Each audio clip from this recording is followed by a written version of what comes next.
Blade Runner, réalisé par Ridley Scott en 1982, est une adaptation plus ou moins libre du roman de Philip K. Dick, Les androïdes rêvent-ils de moutons électriques.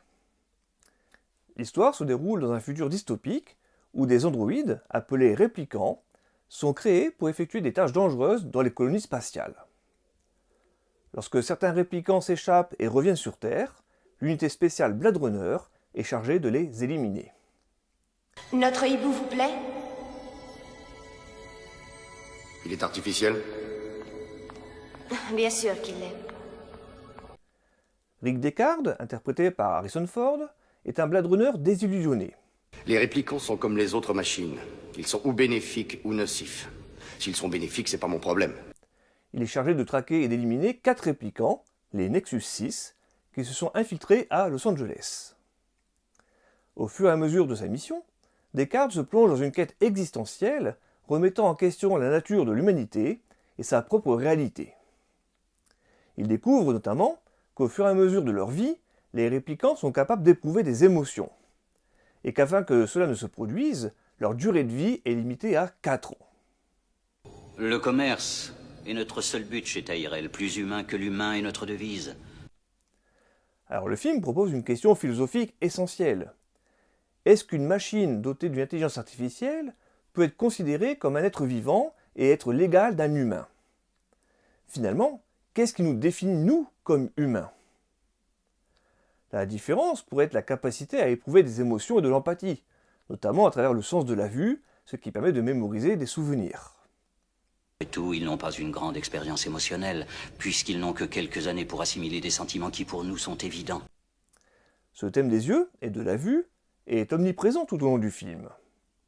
À plusieurs reprises, on peut voir que les yeux des réplicants et des êtres artificiels sont recouverts d'un voile.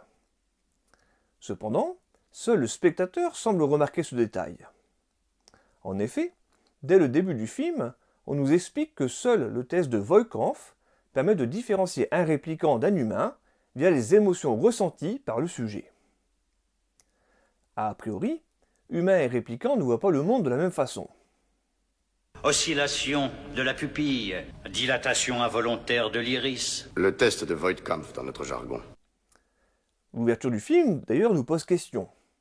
En effet, à qui appartiennent les yeux bleus qui voient le monde tel qu'il est, c'est-à-dire sombre et violent? À Roy Batty, le réplicant? Ou à Dave Holden, le Blade Runner qui fait passer le premier test à Léon? La vue permet également de fabriquer des souvenirs que l'on garde en mémoire. Les réplicants attachent beaucoup d'importance aux souvenirs visuels, et notamment aux photos. Rachel voit dans la photographie une preuve de son humanité. Regardez. C'est moi avec ma mère. Léon veut absolument récupérer ses photos. Tu as eu tes précieuses photos. Deckard garde soigneusement ses photos de famille sur son piano.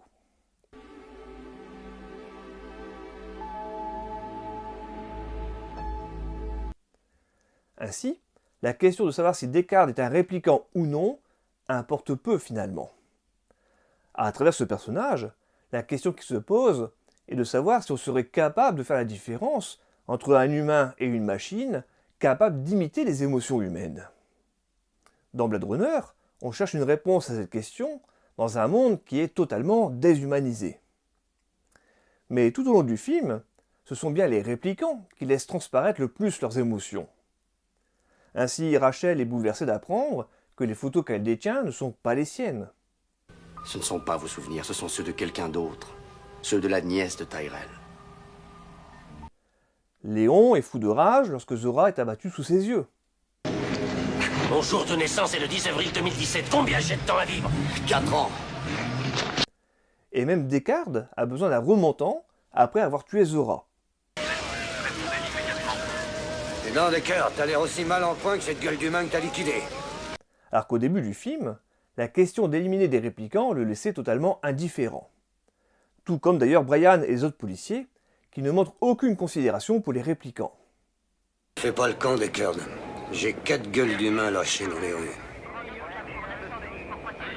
Au final, le seul humain à faire preuve d'émotion et de compassion, c'est J.F. Sébastien, le scientifique qui a une espérance de vie limitée, tout comme les réplicants. J'ai 25 ans. Quel est ton problème? Mes glandes, elles vieillissent trop vite. Enfin, lorsque Roy se rend chez son créateur, on constate que Tyrell a une vision très limitée, au sens propre comme au sens figuré. Ses larges lunettes révèlent ses problèmes de vue physique, mais lorsque Roy lui parle, il ne comprend pas que sa créature est dotée d'émotions et que tout ce qu'elle souhaite, c'est vivre. Je veux plus de vie. Père. Il ne voit pas non plus le danger venir, persuadé d'avoir le contrôle sur sa création. Face à cet aveuglement, Roy offre une mort très métaphorique à son créateur.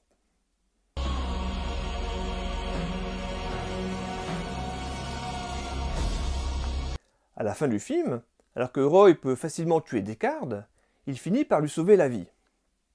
À défaut d'être humain, il fait preuve d'humanité. Cette action lui permet également de prolonger sa vie, dans la mémoire d'une autre personne finalement.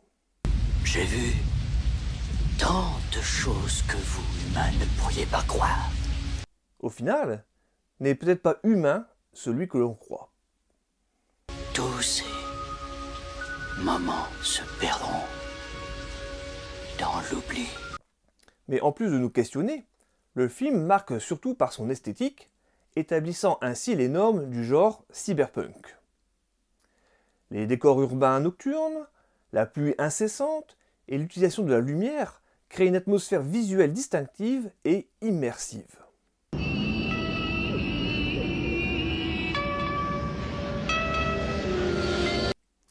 Les dialogues énigmatiques poussent à la réflexion, même si par moments la narration reste ambiguë. Et la bande originale envoûtante de Vangelis contribue significativement à l'atmosphère du film, créant une ambiance sonore distinctive qui renforce l'expérience visuelle. Dommage qu'elles doivent mourir. Par ces différents aspects, Blade Runner a eu une influence majeure sur le cinéma de science-fiction, sur la culture populaire, et a influencé bon nombre de films, de jeux vidéo et d'œuvres artistiques contemporaines. Blade Runner est finalement un pilier du cinéma de science-fiction, marquant un tournant dans la représentation visuelle et narrative du genre. Bien que certains puissent critiquer sa complexité et sa narration énigmatique, ces caractéristiques font également partie de ce qui rend le film unique. L'exploration de questions existentielles, associée à une esthétique visuelle exceptionnelle, en font pour moi un chef-d'œuvre du genre.